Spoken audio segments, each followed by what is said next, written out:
The market is actually brilliant. I've seen it. And they're viewing it like we've done a good job. They view it that way. Because if you would have told me that we're at 24,000 or beyond, and the highest we were ever was, we never hit 30. We were getting close to 30. So let's say around 29,000, we're at 24. We were heading down. I would start to say, oh, wow, we may be heading into territory where I started. I didn't like that. Now we're way up.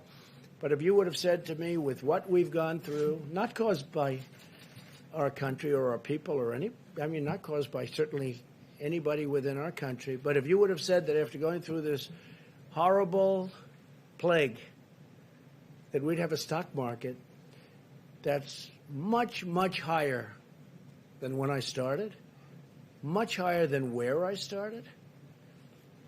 And I think I think we have tremendous momentum. We have a big election coming up, but I think we have tremendous momentum. First, we get rid of the plague. And because of what we're doing with the PPP, what we're doing with the paycheck, as we call it, I think we have a chance to have these companies get back to action quickly. But our approach to testing is based on facts, data, and very hard evidence, not partisan agendas or coordinated political talking points. Mike Pence, who's a phenomenal guy, is making the commencement address right now at the Air Force Academy, where they're being very politically correct. Everyone's standing not 6 feet, but 10 feet apart, okay?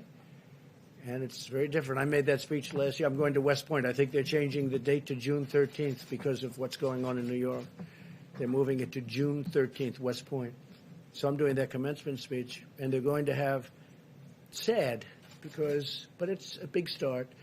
They're going to have the cadets. They may not have the parents, but they're going to have the cadets. The parents are so proud of them. I know at the Air Force Academy, where Mike is speaking right now, they don't have the parents. They have the cadets. They're very, very widespread. And you talk about social distancing. I mean, they are really spread. I looked at it. They're using 10 feet. So he's doing that. But they're having it. It's very important to have it. And that's a great thing. That's a great thing. That's a big start. So he's there right now. And I will tell you, he's a gentleman, Mike Pence, a real gentleman. And the Democrat senators requested a phone call with him yesterday. And I think they had, for the most part, all of them on, like approximately 47. I heard it was just about all of them, whatever it might be. I don't want to be wrong by 1 or 2 or 10 and have the press say, he lied, he told a lie. Terrible, terrible. Whatever it was, but they have 47, and I guess most of them were on. I heard they were so rude. I used the term today. I said rude and nasty, but I heard they were so rude. No matter what he said, which was all very positive in terms of winning this battle against the invisible enemy, no matter what he said, they were fresh, they were nasty, and it was, I heard, just a terrible thing.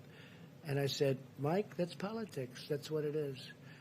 If we came into this room today and said the battle is over, we have won, it's 100% gone, the Democrats would say the president has done a horrible job. He has done a disgraceful job.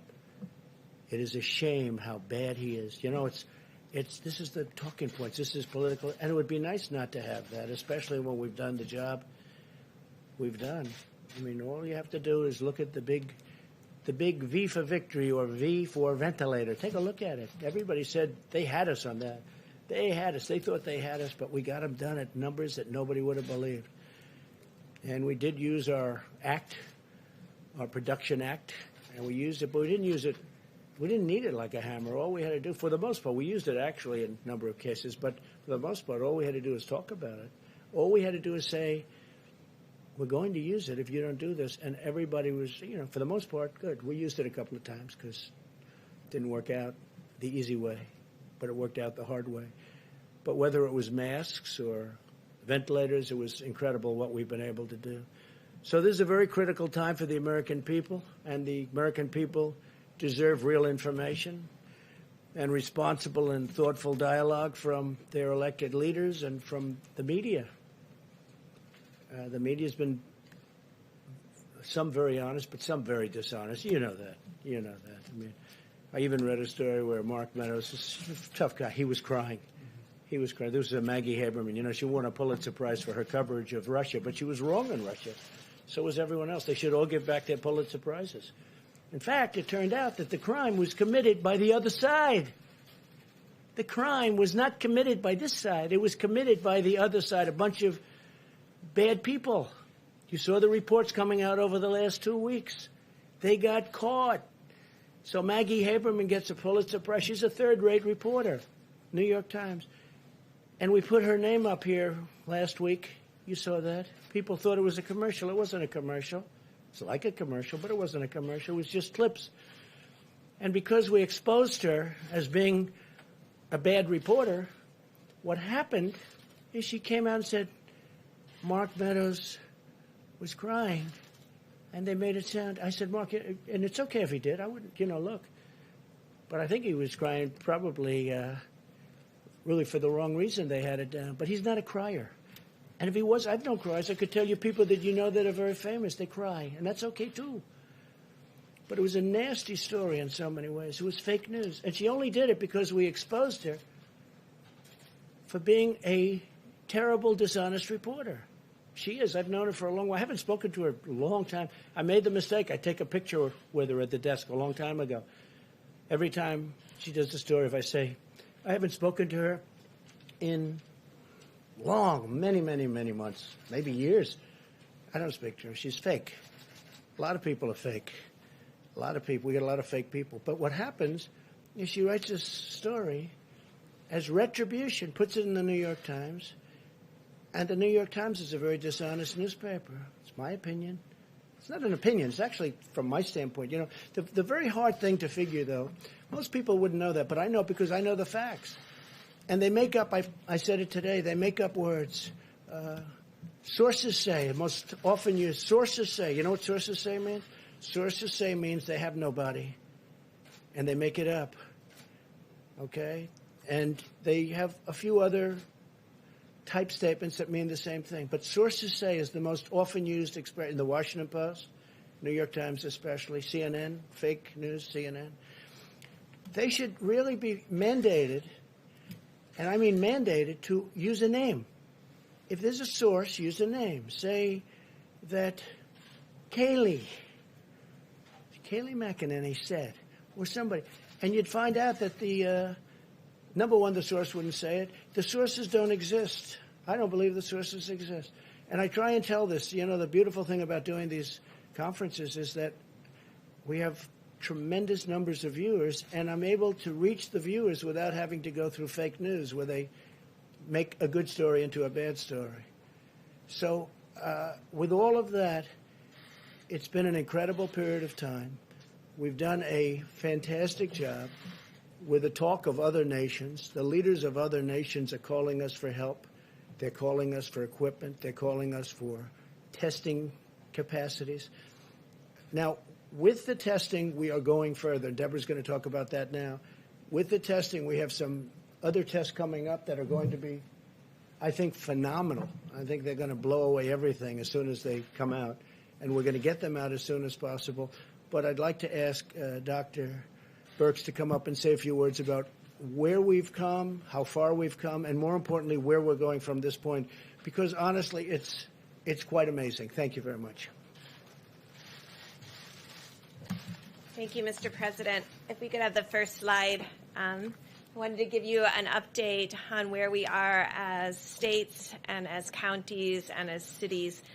I know you all are watching carefully. The numbers have shifted over the last few days. What happens when when states change the reporting from confirmed to probable? So now all probable cases are included. They had to add them back in. Even though the cases may have been from March, they were added over 14th, 15th, and 16th of April, and states may continue to be adding them. Eventually, we're hoping that those get accounted for on the day when the presumptive cases or the probable cases were counted, but right now they're added in one fell swoop. So this is New York and New Jersey, and I think we all know how difficult and what a difficult time both New York and New Jersey have had. I call your attention to the axis. It goes up to 250,000 cases, so you can get a frame of how we're talking about some of the other metro areas. Next slide. These are the 25 metro areas, the top 25 metro areas, and you can only see the New York metro area in this slide. Again, the axis goes up to about 300,000, includes the New Jersey part of the metro area as well as part of southern Connecticut. Next slide. But if I take New York out, and the reason I wanted to do that, now the axis is 1/10 of the previous axis. So that previous axis, the previous slide, 300,000. This slide, 30,000. So that will give you a frame of reference for some of these other metros. The reason I wanted to show you this is cumulative cases, and we are still tracking very closely the issues in Chicago and Boston. But on this slide, I hope you can see the yellow line. That is Detroit. And Detroit and this mayor of Detroit has really done an extraordinary job, and the people of Detroit have done an extraordinary job with their social distancing. The other line I want to call your attention to is the line here. This is New Orleans. And I think, frankly, I was concerned about New Orleans because they had a lot of pre-existing comorbidities. They have 2 or 3 major hospitals, but cover a very large area of geographic area. And that other blue line that you can see that's down right here, that's the Seattle line. And you can see that their response, because of the nursing home alert, they were one of the first states and the first metro areas to really move to social distancing. And so they've really never had a peak like many of the other metros. Next slide. Then I just want to take you through some of these new case graphics. That was cumulative cases. This is daily cases. And obviously there's a lot of variability in reporting, but you get a sense over time when you look at daily cases. So New Orleans is on panel on your left and Baton Rouge on your right. But you can see clearly in New Orleans about a month ago, very low levels, probably less than 50 cases, large peak and spike around the beginning of April, and they have come down, and they have down to very few cases. Again, I showed you before how both their syndromic cases have come down as well as their actual number of cases. Next slide. This is Seattle. So you can see they had a much lower peak. And this is when we talk about flattening the curve. This is what flattening the curve looks like. It becomes a longer, slower decline, but it never gets very high and then goes back down. Next slide. And then this is Detroit. And we always look at the metros as a consolidated. So this is both Wayne and Oakland in Michigan, and we really want to thank the mayor for the incredible job that they have done to really ensure that everyone is receiving the adequate health care and testing, and they've done quite a good job with testing in Michigan. But all of these states, Louisiana and New York, have tested 30,000 per million inhabitants. Those are some of our highest numbers across the board. And next slide. And so the president talked about the case fatality rates, and we've lost a lot of Americans to this disease, and we pray and hope for each one of them that are in the hospitals and the excellent care. What this graph illustrates is the amazing work of the American people to really adhere to social distancing. This was nothing we had ever attempted to do as a nation, and the world hadn't attempted to do. But they were able to decrease the number of cases so that in general, most of the metro areas never had an issue of complete crisis care of all of their hospitals in a region. And so you can see our case fatality rate is about half to a third of many of the other countries. Excuse me, does anybody really believe this number? Does anybody really believe this number? I put China on there so you could see how basically unrealistic this could be. when highly developed healthcare delivery systems of the United Kingdom and France and Belgium and Italy and Spain, with extraordinary doctors and nurses and equipment, have case fatality rates in the 20s up to 45, and Belgium is extraordinarily competent healthcare delivery system, and then China at 0.33. You realize that these numbers, even then this includes the doubled number out of Wuhan. And so I want it really to put it in perspective, but I wanted you also to see how great the care has been for every American that has been hospitalized, and the extraordinary work of our doctors and nurses and our laboratorians on the front line who have been doing an excellent job. Next slide. And then we also wanted to show... Also the number for Iran. Does anybody really believe that when you see what's going on over there? Does anybody, you put that slide back if you would. Does anybody believe this number? Does anybody believe this number? You saw more and this is why bags on television than that. This is why the reporting is so important. And I think you remember almost 6 weeks ago, maybe a month ago, I was telling you what Italy was showing to us and what France was telling to us and the warnings that they gave to us and said, be very careful. There's an extraordinary high mortality among people with pre-existing conditions. And we used their information to bring that to the American people.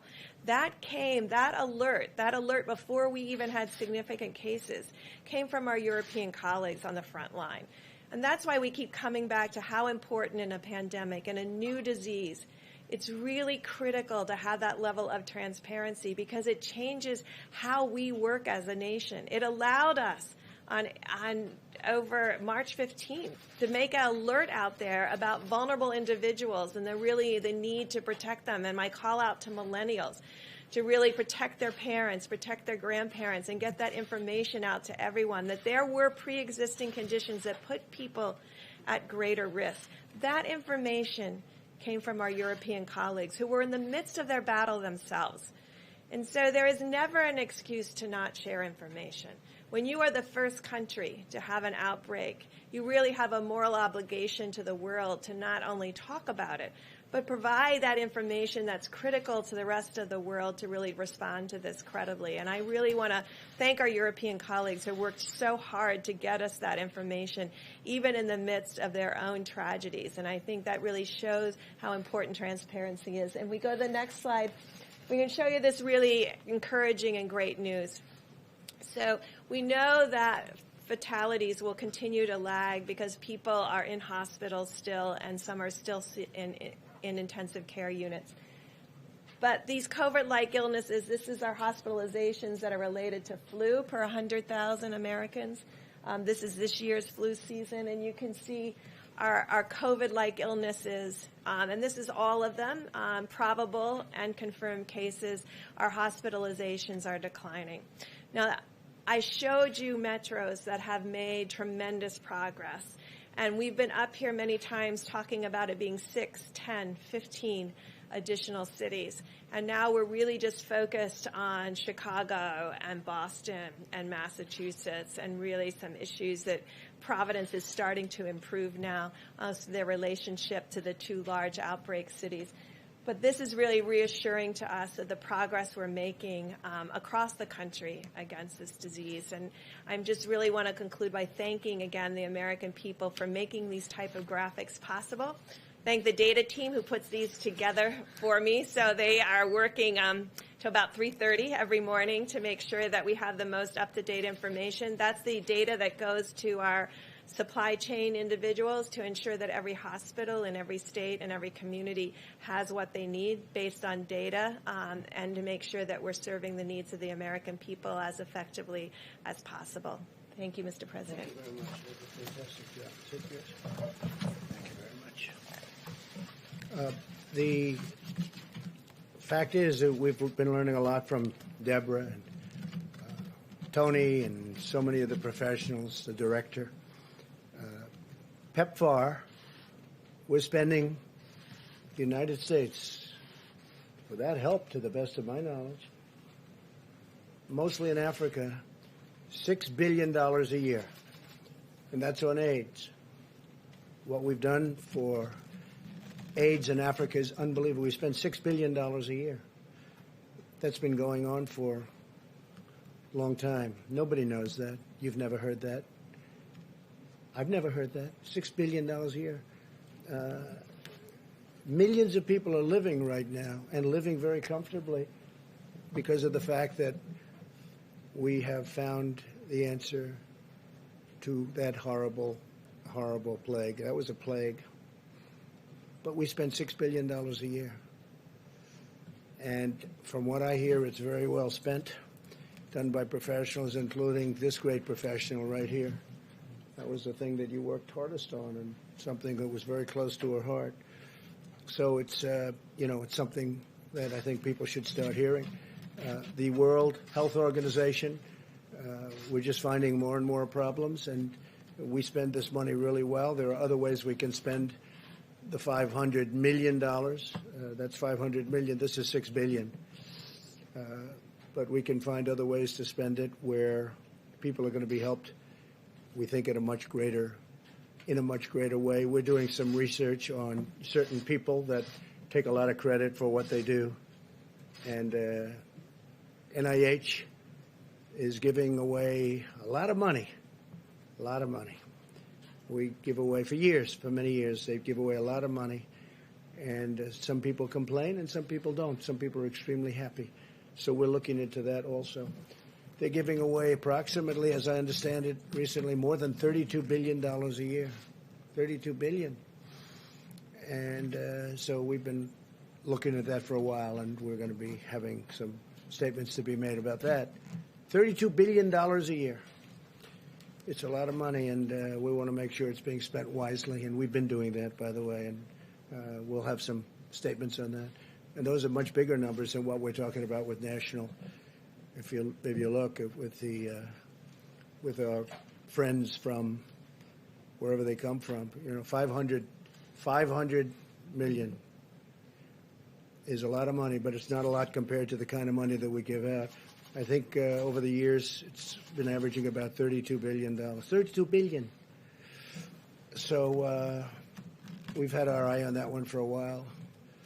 We also talked about the lab in China, where I guess 3.7 million was given some time ago, and we're looking at that very closely. Chief of Staff has that pretty much under control, but it's money that, too bad it got spent there. But that was spent, what year was that, Mark? It was 4 or 5 years ago. Over the last 6 years. 6 years ago, approximately. So we're looking at that, and that's the lab that people are talking about. All right, so we're looking at a lot of things. There's tremendous waste in our government. We found it in many different ways and in many different forms. And this is one of them. We can spend, I was talking to Dr. Birx, we can spend $500 million using all of it in a much more efficient manner if we choose to do that. And it'll be to the good of many more people than are getting it right now. But you look at the mistakes that were made, I mean, so late, long after I said we have to close off our country. They were actually against our closing off our country to China. When I did that in January, they were against that. They didn't like the idea of closing off our country. They said it was a bad thing to do, actually. And they've since taken that back. But it was a very lucky thing that we did it. Very lucky. We would have had numbers that were very significantly greater. Tony Fauci said that. He said it would have been very significantly greater had we not done that. So we made a lot of moves that were good moves, but it's still a very depressing subject because it's a lot of death. And if it was stopped very early on at the source, before it started flowing into these proportions, you have 184 countries that would have been in a lot better shape. But our country is getting back, and I expect that we're going to be bigger, better, and stronger than ever before. I will take a few questions. Jeff? Mr. President, you've mentioned, and the doctor has mentioned China a few times today, that's clearly suggesting that the data has not been good. And Well, you tell me, do you think that data is good when you see that? Do you think that's correct, okay? Do you honestly believe that's correct? Pretty dramatic contrast. So my question for Dramatic? you, Yes, it's dramatic. So my question for you, sir, is Why didn't the press, why didn't you people figure that out, though? Why do we have to put up a chart? The number is impossible. It's an impossible number to hit. But why haven't you come up and said that? The question, sir, is China now cooperating with the United States to figure out what happened, and what do you want from them now? Well, they said they're doing an investigation, that they're doing an investigation. So let's see what happens with their investigation. But we're doing investigations also. Yeah, go ahead, please. Thanks, sir. You've spoken, we heard Dr. Burks a moment ago say that every country has a responsibility to tell the rest of the world what's going on. You've talked repeatedly about how this could have been stopped in the past. I know you don't want to telegraph what you would do, but do you think that there should be some consequences if in the end, China was responsible for all of this? Well, if they were knowingly responsible, certainly. If it was a mistake is a mistake. But if they were knowingly responsible, yeah, then there should be consequences. You're talking about, potentially lives like nobody's seen since 1917. And, the other thing, had we not done what we did in terms of closing, because there is that concept of let's let it ride. But at some point, I'm going to have to. I don't want to embarrass countries that I like and leaders that I like. But you have to see some of these numbers. In my opinion, so we're talking about maybe 60,000 or so. That's a lot of people. But that's 100,000 was the minimum we thought that we could get to. And we will be lower than that number, anywhere from 100 to 220,000 people. But I really believe it could have been billions of people had we not done what we did. We made a lot of good decisions, but one of those things. Go ahead. Have you ruled out that this was an unknowing situation? Have you ruled I haven't out that ruled there's out no- anything. I want to look at the facts as they come in. No, I want to look at the facts, please. Thank you, sir. Thank you very much, Mr. President. Sure. Last week, you claimed that you're in charge of everything, yet the American people don't understand why you're unwilling to use the awesome powers of your presidency to make American companies manufacture the PPE and also the testing equipment that you Who need you to with? implement your recommendations. I know, but who are you on with? I'm with TMN. Recommendations for TMN. What is Talk TMN? Media News. What? My name is Doug Christian with Talk Media News. Yes. Talk Media News. Yeah. And Go ahead. Keep reading your question. the thing is how to make companies build these testing equipment so that you can do what you want. Well, we're doing that right recommended. now. We're doing it. We're doing it right now with ventilators. We have General Motors. We have General Electric. We have 11 different companies, great companies, building them for us all over the United States. We're starting to make our own gowns, as they call it. We're making some incredible things. And as far as the testing is concerned, most of that now is done in the United States. We're doing it in the United States, our different platforms. And so I just don't think you were listening. Senators were complaining to, Which senators? to Vice President Which Pence senators? yesterday. Which senators? Independent Senator Angus King. He's not an independent, okay? Angus King is worse than any Democrat. Go ahead. But he said that he was livid, actually. Of course he said that. Because he's a Democrat, okay? Angus King is not an independent. He uses that term for whatever reason. It's a waste of time. But he's not a very emotive type Oh, of yes, senator. he is. You haven't seen him. Okay? You haven't seen him. No. Angus King is a Democrat, and that was totally staged. I heard that. And it was totally staged. Just like you read the question, he read his question. Yeah, please, in the back. Mr. President, I want to ask you about one of your retweets. That you, Which one? The one you retweeted from Paul Sperry. Let's see if authorities enforce the social distancing orders for mosques during Ramadan like they did churches during Easter. I'm wondering... Yeah, no, I would like to see that. And, I just spoke with leaders and people that love mosques. They love mosques. And I'm all in favor of that. But I would say that there could be a difference, and we'll have to see what will happen. Because I've seen a great disparity in this country. I've seen a great disparity. I mean, I've seen a very strong anti-Israel bent in Congress with Democrats. It was unthinkable 7 or 8 or 10 years ago, and now they're into a whole different thing between Omar and AOC. I say AOC plus 3, add them on. You have, I mean, the things that they say about Israel are so bad. And I can't believe it. Now, just a minute. So I would be interested to see that because they go after Christian churches, but they don't tend to go after mosques. And I don't want them to go after mosques. but I do want to see what their bent is. Yes, please, in the back. Mr. President, that in fact, Go ahead, that please. you're suggesting that imams wouldn't follow social No, distancing? I think that I just had a call with imams. I just had a call with ministers, rabbis. We had a tremendous call with the faith leaders. No, I don't think that at all. I am somebody that believes in faith, and it matters not what your faith is, but our politicians seem to treat different faiths very differently, and they seem to think, and I don't know what happened with our country, but the Christian faith is treated much differently than it was, and I think it's treated very unfairly. Yes, please, go ahead in the back. I just want to ask if the Let's go. Department of Justice will in fact support. OAN, please. OAN. Thank you, Mr. President. The Paycheck Protection Program saved an estimated 15 million jobs. It's run out of money. The Democrats, specifically Nancy Pelosi, have been blocking that funding. Yeah. Do you know why Speaker Pelosi is dragging her feet on that? Well, she thinks it's politics. I don't think it's good politics. Nancy Pelosi's been blocking it. Schumer's been blocking it. And I think they think it's good politics. I don't think it's good politics. I think it's bad politics, but I don't care about the politics.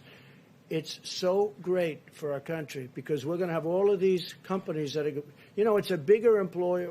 Let's say it's the same, but essentially it's the same power, all of these small businesses added together as the big companies. It's about 50-50.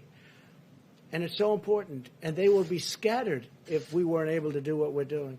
And essentially, we're giving these small businesses that won't make it, they can't because they're closed. We're giving them money to take care of their employees so when we open, they can get back into business. It's been a very popular plan, even with Democrats. I think it basically passed unanimously twice, the first section, which is $350 billion. So we're trying to get $250. Nancy Pelosi is blocking it. She sits in her house in San Francisco, overlooking the ocean, and she doesn't want to come back. She doesn't want to come back. She doesn't want to come back to D.C. She's got to get back and get this thing approved. It's very important. Please, go ahead. Dr. Birx, if I may, you again praised the American people for doing their bit over the past few weeks. But what goes through your mind when you see photographs of crowded beaches in Florida? Is that a concern for when we start seeing some of these restrictions being lifted? Well, as I described, we go metro by metro, county by county, and so I'd have to link that with a specific county and look at their case rates. I believe the governor and the public health system that Florida has, they have some of the best county public health individuals I have ever had to deal with. They are amazing because I had to work with them under HIV/AIDS. So if the county health directors believe that that's appropriate for their county, then I'm not going to second judge an individual's approach to this because I can't see into every single county and load the low rates. I can just see there's no cases. So I don't know if that's a county with very small cases or not, but I think their county health official would know. And many of the counties, as you know, are really free of this horrible enemy. So we're opening up. You'll be seeing a lot of this country start to open up fairly quickly. Yes, please. Thank you, Mr. President. You mentioned the importance of social distancing, but, for example, Stephen Moore, someone you appointed to your Open the Country task force, is organizing a protest in Wisconsin. But aren't they, in a sense, protesting your very own guidelines? Well, we have a flexibility. I didn't see what Stephen said. I can tell you he's a very good economist. He's been calling shots right. He said we need to be the Rosa Parks of government injustices. Well, there is a lot of injustice. When you look at Virginia, where they want to take your guns away, if they want to violate your Second Amendment, when you look at, look, I'm getting along very nicely with the governor of Michigan, but she has things, don't buy paint, don't buy roses, she's got all these crazy things. I really believe somebody sitting in their boat in a lake should be okay. They shouldn't arrest people. Some of them are being unreasonable. I really believe that. They're being unreasonable. But I think Virginia is a great case, though, because they're using this. They're trying to take your guns away in Virginia. And if people in Virginia aren't careful, that's what's going to happen to them. So, yeah, I could see where he's coming from. I think it's a strong statement, because hopefully this will be over very soon for all of us. But some have gotten carried away. They have absolutely gotten carried away. Some of these protesters are protesting your social distancing guidelines. I don't know. I mean, I notice there are a lot of protests out there. And I just think that some of the governors have gotten carried away.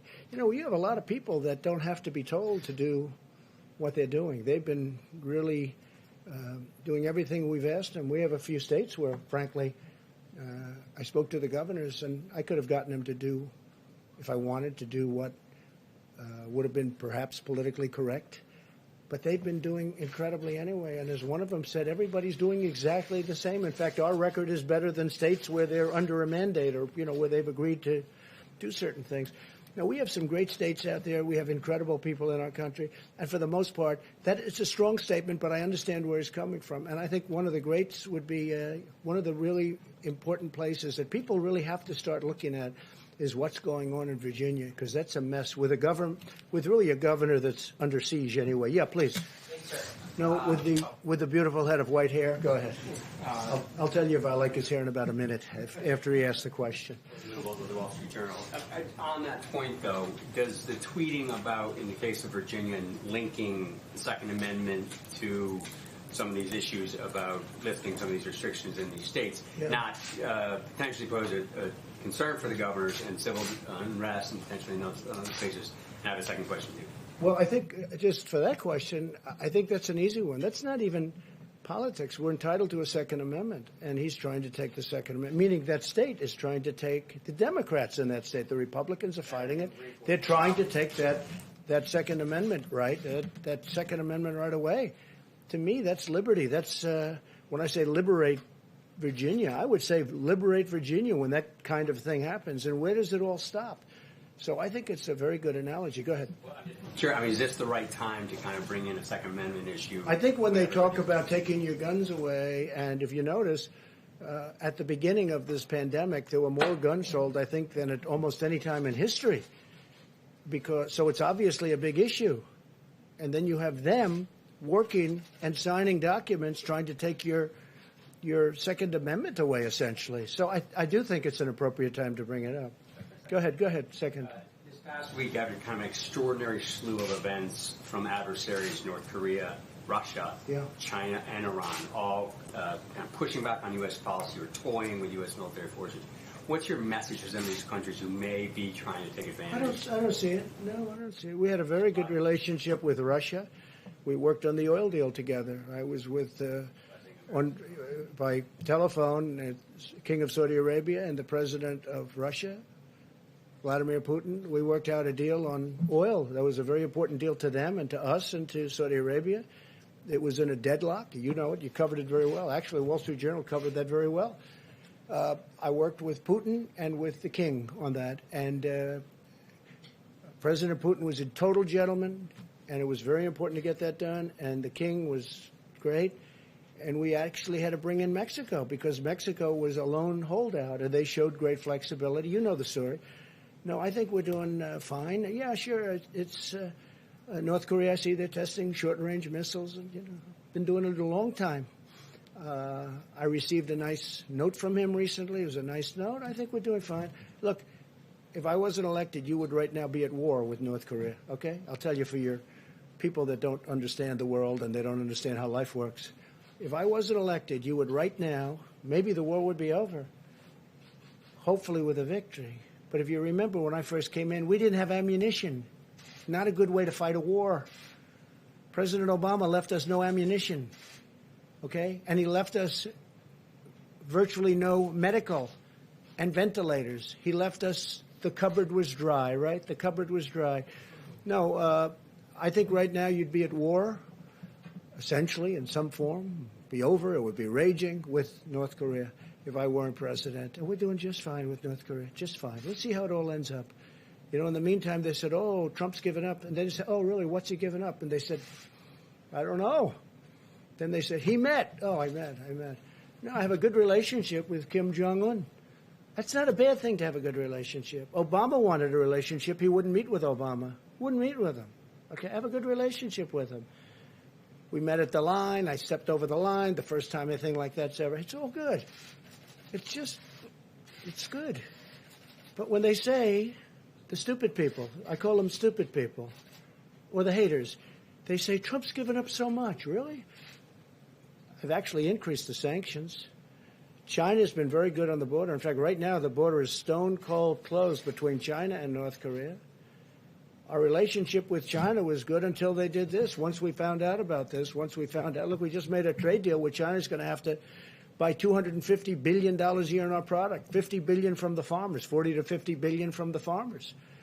The relationship was good when we were signing that, but then all of a sudden you hear about this. So it's a big difference. You know, the question was asked, would you be angry at China? Well, the answer might very well be a very resounding yes, but it depends. Was it a mistake that got out of control, or was it done deliberately? Okay, there's a big difference between those two. In either event, they should have let us go in. You know, we asked to go in very early, and they didn't want us in. I think they were embarrassed. I think they knew it was something bad, and I think they were embarrassed. But, you know, no, I think we're doing very well. Well, so you said Russia, you said China, you said North Korea, Iran. When I came in, Iran was a terror. We had 82 points of fighting. We had 18 points of major confliction. The first week, I said, tell me about Iran. Sir, we have 18 points of confliction, meaning Yemen, Syria, all Iraq. They're going into Iraq all over the place.